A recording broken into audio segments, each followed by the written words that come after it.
अस्सलामु अलैकुम वरहमतुल्लाहि ताला वबरकातुहू। नाज़रीन कराम, हम फिर से मुफ्ती अब्दुल सलाम ऑफिशियल चैनल के तहत आपके रूबरू एक नया मसला लेकर हाजिर आए हैं। आज इंशाअल्लाह तबारक व ताला नमाज के मुतालिक एक बहुत ही अहम मसले को लेकर मैं गुफ्तगू करूँगा। वो मसला ये है कि हम ये देखते हैं कि जो लोग थोड़े कम पढ़े लिखे होते हैं वो क्या करते हैं कि नमाज के अंदर अगर थोड़ी सी कुछ भी गलती होती है तो वो समझते हैं कि अब हमारे ऊपर सजदा सहव वाजिब हो गया और फौरन वो सजदा सहव करना शुरू कर देते हैं। तो क्या मसला ऐसा ही है कि नमाज में A to Z कोई भी गलती हो तो उसके लिए सजदा सहव करना पड़ेगा? तो इसका जवाब क्या होगा? आप बगौर इसका जवाब मुलाहजा फरमाएं। इसका जवाब यह है कि देखिए, नमाज के अंदर कुछ चीजें फर्ज होती हैं, कुछ चीजें वाजिब होती हैं, कुछ चीजें सुन्नत हैं और कुछ चीजें मुस्तहबात में से हैं। और हमारे उलमा ने फरमाया कि नमाज के अंदर जो चीजें वाजिब हैं, अगर उनमें से कोई चीज छूट जाए, जो चीजें नमाज में वाजिब हैं उनमें से कोई चीज अगर छूट जाए या वाजिब की जगह पर आप किसी चीज को आपने ज्यादा कर दिया तो ऐसी सूरतों में सजदा सहव वाजिब हो जाता है।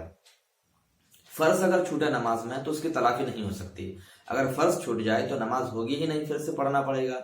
लेकिन अगर कोई वाजिब छूटे तो ऐसी सूरत में आपको सजदा सहव करना पड़ेगा, उसके जरिए से उसकी भरपाई हो जाएगी और आपकी नमाज मुकम्मल हो जाएगी। तो अब हमें ये भी जानना जरूरी है कि नमाज के अंदर वाजिबात क्या क्या चीजें हैं। तो नमाज के अंदर वाजिबात तो बहुत सारी चीजें हैं। मोटे तौर पर आप बस इतना समझिए, जैसे मिसाल के तौर पर सूरह फातिहा को पढ़ना, यानी अल्हम्दुलिल्लाह रब्बिल आलमीन, इस सूरत को पढ़ना वाजिब है। इसी के साथ एक और सूरह मिलाना, ये भी वाजिब है। इसी तरीके से अगर आप 3 या 4 रकात वाली नमाज पढ़ रहे हैं तो दूसरी रकात के बाद जो बैठते हैं अत्तहियात पढ़ने के लिए, ये बैठना ये वाजिब है।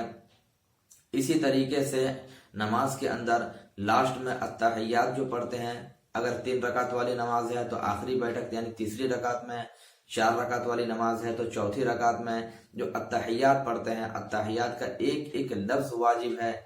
इसी तरीके से लफ्ज अस्सलामु अलैकुम व रहमतुल्लाह के जरिए नमाज को खत्म करना ये वाजिब है। इस तरह की कुछ मोटी मोटी चीजें नमाज के अंदर वाजिब हैं। सारी बातें नमाज में वाजिब नहीं है, कुछ सुन्नत भी हैं, कुछ मुस्तहब भी हैं। तो ये कुछ चीजें वाजिबात में से हैं और इंशाअल्लाह तबारक व तआला में आइंदा दिनों में वाजिबात नमाज के ऊपर भी एक क्लिप बनाऊंगा तो आपको अच्छी तरह मालूम हो जाएगा कि नमाज में क्या क्या चीजें वाजिब हैं। बस आप अभी इतना समझ लें कि अगर नमाज के अंदर वाजिबात में से कोई चीज छूटे तो उस सूरत में आपके ऊपर सजदा सहव वाजिब होगा। लेकिन अगर फर्ज छूट जाए तो नमाज होगी ही नहीं, और सुन्नत या मुस्तहब में से कोई चीज छूटे तो उस सूरत में नमाज हो जाएगी। बस इतना हुआ कि आपने सुन्नत के खिलाफ किया, आपको उसका सवाब कुछ कम मिलेगा, आपने सुन्नत के खिलाफ किया, बस इतना होगा। लेकिन उस सूरत में सजदा सहव करने की बिल्कुल भी जरूरत नहीं। आप इसको क्लियर कर लीजिए, वरना हमेशा कुछ भी गलती होगी। आप कभी कभी हमने देखा है कि लोग सूरतों की तिलावत करते हैं और सूरह भूल भी जाते हैं, तो अगर सूरह को रिपीट भी करते हैं तो समझते हैं कि हमने सूरह रिपीट किया, सूरह भूल गए थे, अब हमारे ऊपर सजदा सहव वाजिब हो गया। इतनी छोटी सी बात के ऊपर भी सजदा सहव करना शुरू कर देते हैं। ऐसा नहीं है। तो ध्यान दें कि वाजिबात में से कोई चीज अगर छूटे तो सजदा सहव करना होना नहीं करना है। अब ये भी सुनते चलिए कि सजदा सहव करते किस तरह है। बहुत सारे लोग इसमें भी परेशान रहते हैं। तो देखिए, मसला ये है ना कि सजदा सहव का तरीका यह है कि अगर आप 3 रकात वाली नमाज पढ़ रहे हैं तो तीसरी रकात में, या अगर आप 4 रकात वाली नमाज पढ़ रहे हैं तो चौथी रकात में जब आप बैठेंगे तो बैठने के बाद पहले आपको अत्तहियातु लिल्लाह ये पढ़ना है। तो अत्तहियात आप ये पूरी पढ़ लेंगे, यानी अब्दुहु व रसूलुहु तक पढ़ने के बाद आप दाहिने तरफ सलाम फेरेंगे, सिर्फ दाहिने तरफ।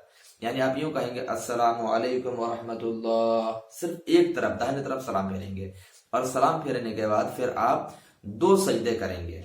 जिस तरीके से नॉर्मल कंडीशन में सजदा करते हैं इस तरह आप 2 सजदे करेंगे और दोनों सजदों में 3-3 बार सुभान रब्बियल आला आप पढ़ेंगे। और 2 सजदा करने के बाद फिर से आप बैठ जाएंगे। अब बैठने के बाद आप फिर से अत्तहियात ये पूरी पढ़ेंगे, दुरूद शरीफ पढ़ेंगे, दुआए मासूरा पढ़ेंगे। पढ़ने के बाद फिर आप दोनों तरफ सलाम फेर करके अपनी नमाज को मुकम्मल करेंगे।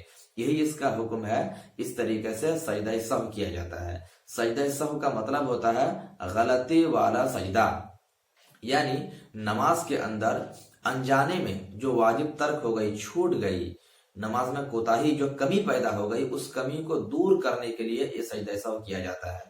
ہاں ایک چیز یہاں اور جان کے چلیے، اگر کوئی بندہ جان بوجھ کے کسی واجب کو چھوڑتا ہے تو نماز ہوگی ہی نہیں۔ صرف انجانے میں واجب چھوٹے تو اس صورت میں سجدہ سہو کے ذریعے نماز کی تلافی ہوگی، لیکن کوئی بندہ اگر جان بوجھ کے واجبات کو ترک کر دے تو اس صورت میں نماز بالکل بھی نہیں ہوگی۔ اللہ رب العزت ہم سبوں کو صحیح ڈھنگ سے نماز پڑھنے کی توفیق عطا فرمائے۔ السلام علیکم ورحمۃ اللہ تعالی وبرکاتہ۔